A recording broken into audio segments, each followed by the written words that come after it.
Nah, hari ini kita melihat progres untuk kunjungan spesifik yaitu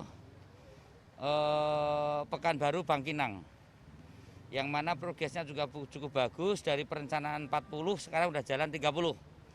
Nah, tentang kualitas kondisi tol, kita melihat fisik hari ini bagus, tapi tadi betul bahwa untuk seberapa jauh bangunan kualitas ini akan mampu bertahan, itu kita ingatkan bahwa untuk hati-hati terhadap kondisi kualitas bangunan.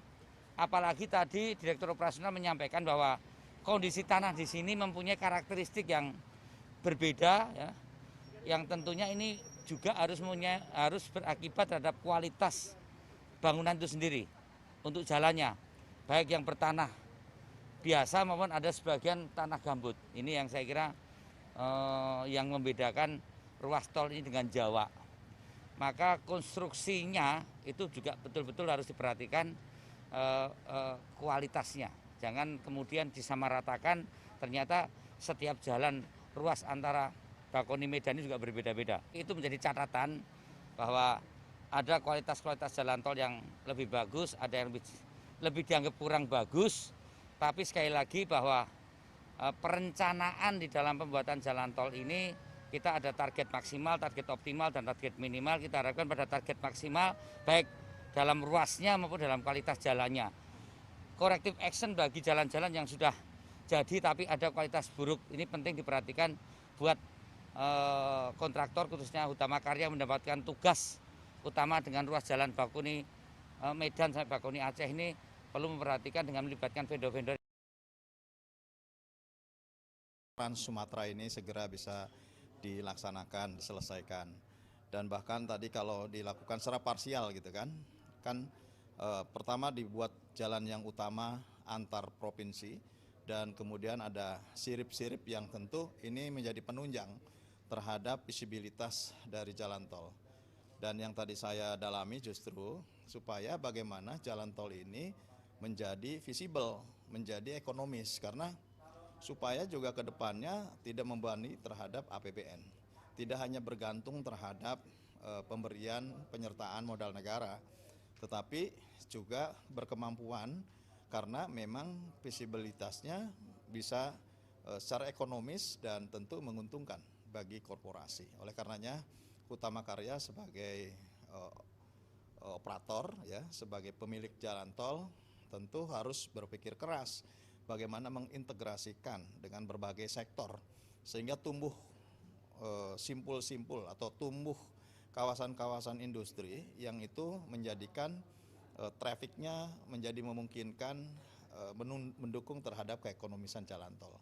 Ini yang tentu saya harapkan. Yang kedua, supaya tidak ada diskriminatif, tentu jalan tol harusnya sejalan, selaras pada ruas-ruas di seluruh provinsi. Jadi jangan sampai kemudian dibangun sampai Medan, tetapi saya kira juga harus dibangun di kawasan Aceh yang menghubungkan terhadap kawasan tertentu dulu sebagai sirip dan sebagai pendukung penunjang terhadap keekonomisan jalan tol. Nah, oleh karenanya kami di Komisi 6 tadi bersepakat untuk ini mengangkat pendalamannya kembali ke rapat di Jakarta berdasarkan temuan-temuan tadi di lapangan. Saya kira itu. Yang kedua tentu jalan tol juga harus memberikan dampak positif terhadap masyarakat. Dampak di mananya? Ya pada semua sektor yang menyebabkan itu menjadi aspek ekonomi, semestinya ini didorong supaya juga bermanfaat bagi rakyat. Boleh jadi nanti pada setiap rest area dalam jarak tertentu libatkan masyarakat setempat, masyarakat lokal. Pada pembangunannya tentu juga para pengusaha lokal harus dilibatkan penuh sehingga kemudian menjadi perputaran ekonomi baru di pusat-pusat pembangunan jalan tol. Banyak hal yang tentu ini harus kita seriusi bersama dan tentu pada akhirnya mudah-mudahan jalan tol ini memberikan manfaat secara nasional, menjadikan interkoneksi antara pertumbuhan-pertumbuhan ekonomi baru sehingga juga mendukung, menunjang terhadap perekonomian. Halan tadi semestinya dihitung terhadap investasi negara melalui APBN. Ini kan ada dua sumber penugasan, pertama melalui Kementerian PUPR, yang kedua adalah melalui penyertaan modal negara. coba dihitung secara pasti bahwa sesungguhnya pembangunan jalan tol tidak membebani, justru menjadi lebih efisien, lebih mudah, dan lebih terjangkau oleh masyarakat umum pengguna jalan tol, dan tidak merasa keberatan hadirnya jalan tol adalah bagian dari keniscayaan masa depan yang harus kita lalui saat ini. Hari ini kita lihat prospek pembangunannya dari pemerintah membuat tol Trans Sumatera yang hari ini kita lihat lebih dititik beratkan untuk menyambungkan dari Lampung dengan Banda Aceh sebagai backbone dari jalan tol Trans Sumatera. Kemudian dia bikin sirip-sirip, maksud sirip-sirip itu tol menyamping ke arah-arah kota yang di samping yang dekat-dekat pelabuhan untuk menopang kegiatan logistiknya. Dan tentu ini akan meningkatkan pertumbuhan ekonomi. Tentu tidak dalam waktu dekat ya, karena ini jangka panjang, bisa baru terasa 5 atau 10 tahun yang akan datang. Tapi yakinlah kalau tidak dimulai hari ini, maka 5 atau 10 tahun yang akan datang ya tidak bisa ngapa-ngapain. Hari ini memulai memang terasa berat, tetapi lambat laun itu akan terobati dengan kesuksesan meningkatkan perekonomian kita, tetapi sekali lagi tidak dalam waktu dekat ini. Itu untuk jangka panjang karena kos logistik kita itu sangat mahal sekali gitu. Tentu dengan jalan darat, dengan tol tersambung, pengiriman logistiknya nanti lebih cepat gitu. Setuju. Kalau pengusaha no problem lah karena memang dia berbisnis. Tapi paling tidak saya sepakat tarif tol tidak terlalu mahal, terjangkau lah. Karena yang dilakukan oleh Hutama Karya hari ini adalah penugasan dari pemerintah untuk meningkatkan infrastruktur, yakni pembangunan jalan tol Trans Sumatera.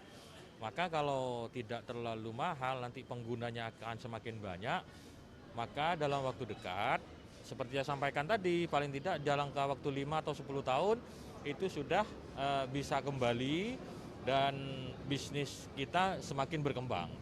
Kalau menargetkan keuntungan terlalu besar di awal, kami khawatir akan menimbulkan keengganan dari masyarakat untuk menggunakan jalan tol. Seperti yang dilakukan di Trans Jawa misalkan. Memang awal-awal Trans Jawa itu tidak terlalu ramai, tapi kemudian setelah masyarakat merasakan manfaatnya dari pembangunan tol, ternyata hari ini ramai dan menjadi pilihan utama ketika masyarakat bertransportasi dari Jakarta ke Jawa Timur ataupun sebaliknya dengan jalur darat dan memangkas waktu yang cukup signifikan. Bahkan Trans Jawa itu kalau dari Jakarta ke Surabaya yang dulunya mungkin sekitar 20 jam, sekarang 10 jam sudah nyampe, luar biasa cepat gitu. Dan saya harapkan di Sumatera pun begitu, pemerataan pembangunan bisa tercapai gitu. Dan tadi progresnya di lapangan sudah luar biasa, saya lihat misalkan ruas tol dari Pekanbaru ke Bangkinang itu hanya tinggal 10 km lahan yang belum dibebaskan. Selebihnya sudah selesai gitu. Tinggal akhir tahun ini sudah bisa tersambung semuanya, sehingga Pekanbaru Bangkinang itu bisa cepat menggunakan akses jalan tol. Seperti halnya misalkan hari ini Pekanbaru Dumai yang sebelumnya 4 jam dengan adanya jalan tol bisa 1 jam nyampe gitu. Target rampungnya sendiri kapan Pak? Kalau target rampungnya untuk Pekanbaru Bangkinang itu diharapkan akhir 2021 ini sudah beroperasi karena tinggal 10 km yang belum dibebaskan. Selanjutnya dari arah Padang ke Bangkinang juga dibangun. Memang tipikal pembangunan jalan tol itu harus menunggu kesiapan lahan.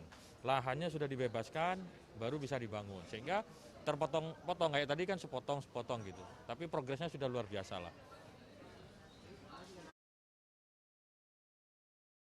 Kita Komisi 6 itu melakukan kunjungan spesifik.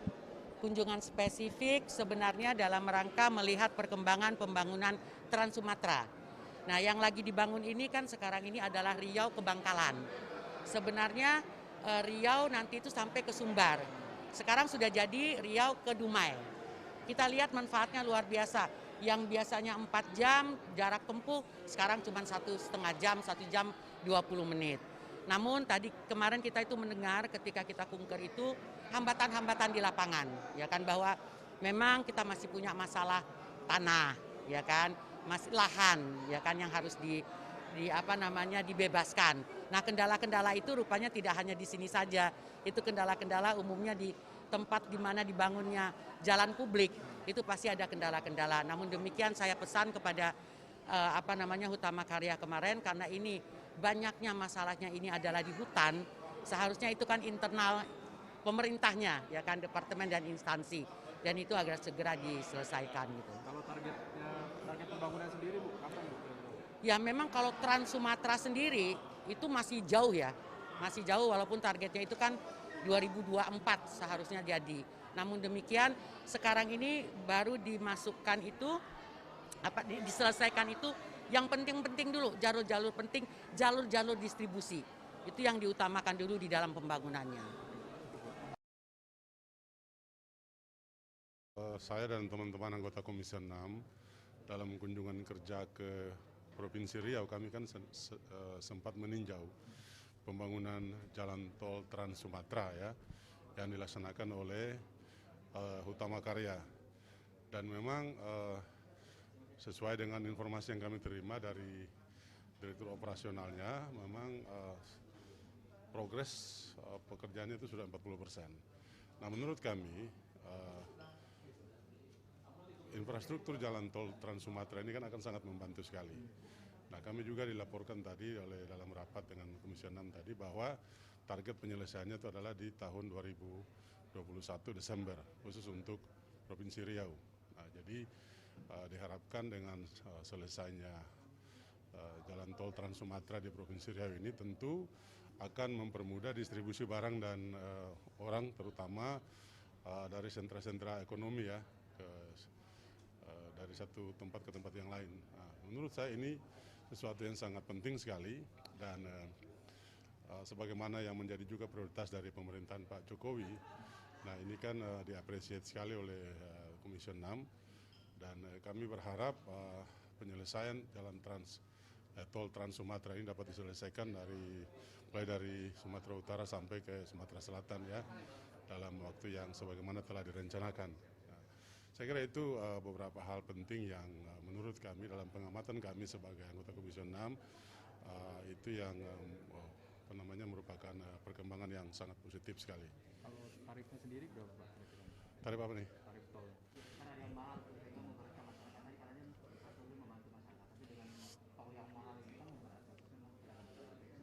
Memang kita tahu betul bahwa memang pembangunan infrastruktur terutama jalan tol Trans Sumatera ini kan menghabiskan biaya yang tidak kecil.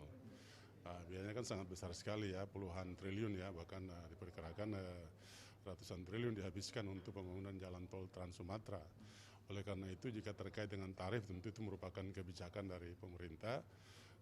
Kami tidak dalam posisi untuk mengomentari soal tarif jalan tol tersebut. Tetapi yang paling penting bagi kami adalah dengan adanya jalan tol Trans Sumatera, titik-titik sentra produksi atau titik-titik kawasan ekonomi itu dapat dihubungkan dengan lebih efisien lagi. Nah kita tahu bahwa dengan adanya jalan tol Trans Sumatera kan jarak tempuh dari satu daerah ke daerah lain kan menjadi sangat singkat sekali. Nah ini suatu hal yang sangat positif, terutama terkait dengan kebijakan pemerintah di bidang pembangunan infrastruktur. Ya.